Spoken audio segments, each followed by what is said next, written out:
Hai Gorgeous, welcome to my page. Terima kasih sudah mengklik video ini. Hari ini kita menuju ke Australia untuk bertemu seorang wanita cantik yang dulunya merupakan model pakaian renang. Namun beberapa tahun setelah menikah, kehidupannya berubah sangat kacau. Nggak pakai lama, wah. Rachel Gail Richardson dilahirkan pada tahun 1974 di Australia. Dia dibesarkan dan menetap di New South Wales. Ketika Rachel berusia 22 tahun, dia sempat berkarir sebagai model bikini dan di tahun 2000 menjadi runner-up pada pemilihan Miss Hawaiian Tropic. Rachel pernah menikah dengan seorang pria bernama Brad Walker. Brad bekerja sebagai pengasuh pasien disabilitas yang juga menjadi sukarelawan dalam kegiatan amal. Setelah menikah, mereka memiliki seorang putri bernama April dan seorang putra bernama Toby. Brad digambarkan memiliki sifat yang baik karena suka membantu orang yang kurang mampu. Ketika telah menjadi seorang kepala keluarga, Brad sangat menyayangi keluarganya dan menjadi seorang ayah yang baik. Selama pernikahan, Rachel banyak mendapat pertolongan dari Brad yang membantunya untuk sembuh dari trauma. Semasa kecil, Rachel mendapat kekerasan dan menjadi korban pelecehan. Brad dan Rachel memiliki hobi yang sama. Mereka tertarik dengan hal-hal mistis, aktivitas paranormal, dan exorcise. Rachel bahkan mengakui dirinya sebagai pagan white witch atau penyihir putih pagan dan melatih dirinya untuk menyusun mantra-mantra serta membuat ramuan. Namun kesukaan mereka yang sama tidak menjamin pernikahan yang langgeng. Pada tahun 2007 mereka bercerai dan hak asuh anak-anaknya jatuh ke tangan Brad. Setelah bercerai, Brad menjalin hubungan dengan rekan kerjanya bernama Mariam. Sedangkan Rachel sejak awal tahun 2015 menjalin hubungan dan bertunangan dengan Paul Andrew Wilkinson. Namun dalam hubungan kali ini, Rachel dan Paul memiliki hobi yang terlarang. Mereka sama-sama menyukai obras. Walaupun telah banyak mendapatkan peringatan dari teman-teman terdekat, tetapi mereka tetap melakukannya. Hingga pada satu waktu, Rachel memiliki keinginan untuk merebut hak asuh anak-anaknya dengan menciptakan skenario palsu di mana Rachel akan membuat image Brad menjadi buruk dengan menuduhnya telah melakukan pelecehan pada anak-anak mereka. Rachel juga menuduh Brad seorang pengusir setan, ahli iblis, dan pemburu hantu karena kepemilikannya atas buku-buku tentang piring terbang dan penyiraman air suci. Trauma yang pernah dialami Rachel membuatnya merasa khawatir jika Brad akan melakukan pelecehan dan mengajarkan hal-hal supernatural serta aktivitas paranormal pada anak-anaknya. Rachel yang mengaku dirinya sebagai penyihir putih pada satu waktu pernah membuat boneka voodoo yang diberi mantra untuk membunuh Brad. Namun usahanya tidak berhasil. Pada November 2013, untuk menjalankan rencana selanjutnya, Rachel membujuk Paul secara halus. Dia mengirim SMS yang mengatakan jika Brad masih hidup, maka kesempatannya untuk mengambil anak-anaknya sangat kecil.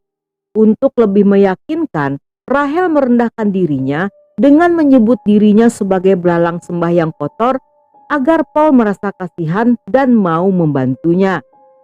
Usahanya berhasil dan setahun kemudian mereka menjalankan rencana dengan tujuan agar Rachel mendapatkan pengakuan dari Brad. Dengan berbagai alasan, Rachel meminta Brad untuk pulang kerja lebih awal karena akan membicarakan sesuatu. Rachel menyelinap ke dalam rumah sambil menunggu kedatangan Brad. Sementara Paul berjaga-jaga di luar rumah. Ketika Brad memasuki rumah, Rachel menyerang Brad dari arah tangga dengan menyemprotkan cairan pembersih ke matanya. Brad yang tidak menyangka akan diserang terjatuh ke lantai sambil menahan sakit. Saat itu, Rachel mengeluarkan sajam lipat dan berteriak mengancam Brad agar mengaku bahwa dia telah melecehkan anak-anaknya. Brad yang dikenal sebagai sosok ayah yang baik tentu saja tidak mengakui perbuatan yang dituduhkan oleh Rachel. Pertengkaran di antara keduanya berlangsung selama berjam-jam hingga membuat Rahel sulit mengendalikan emosinya dan memukul Brett berulang kali yang membuat kepalanya terluka parah serta hidungnya patah karena cincin logam yang dipakai Rahel. Rahel juga mengalungkan 2 buah kabel listrik di leher pria itu serta menyengatnya dengan alat kejut listrik sebelum membawa tubuhnya ke bagasi mobil. Pada saat itu, seorang anak laki-laki berusia 9 tahun yang tidak disebutkan identitasnya melihat kejadian tersebut. Rahel dan Paul membawa Brett menuju ke daerah Minto untuk meminta bantuan pada temannya yang bernama Daniel Greentree.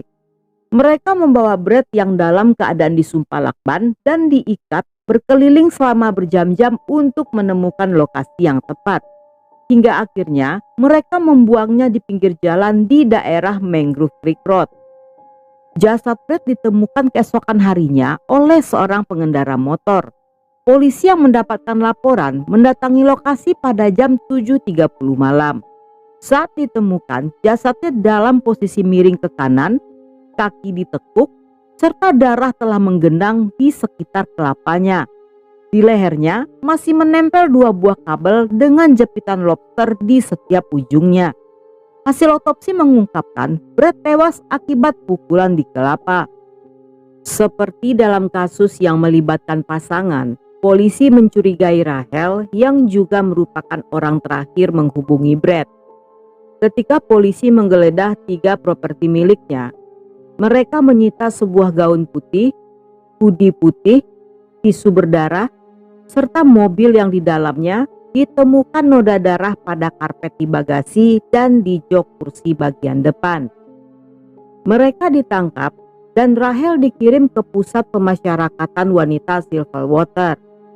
Dalam masa-masa ini, dia pernah mencoba melarikan diri bersama tahanan lain yang berhasil digagalkan.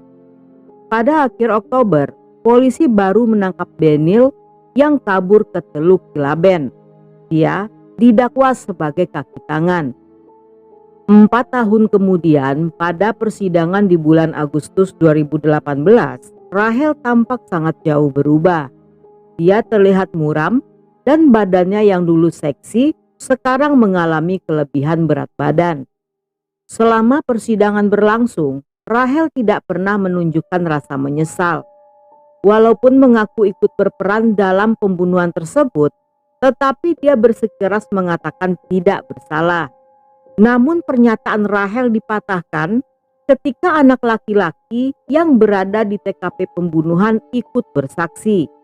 Dia mengatakan apa yang dilihatnya sangat mengerikan. Bahkan dia merasa telah terjebak di dalam film horor.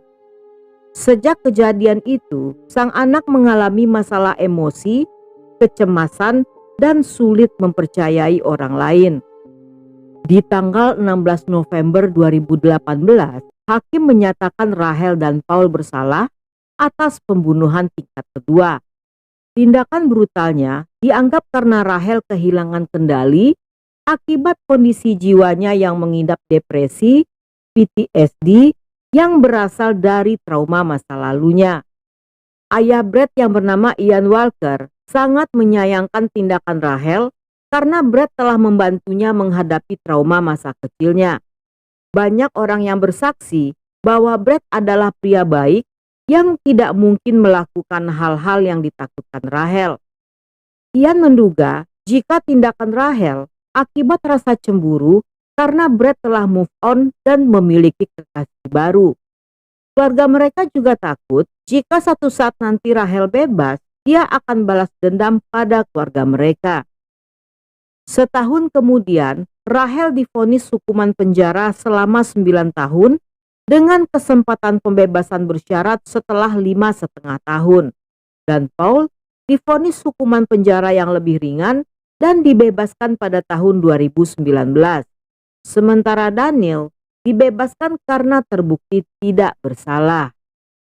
Dan sampai di sini dulu cerita kita kali ini. Semoga kalian suka dengan ceritanya. Jangan lupa subscribe, like, komen, dan share sebanyak-banyaknya ke media sosial kalian. Dan buat kalian yang masih betah hingga akhir, thank you, love you, have a nice day. and then see ya.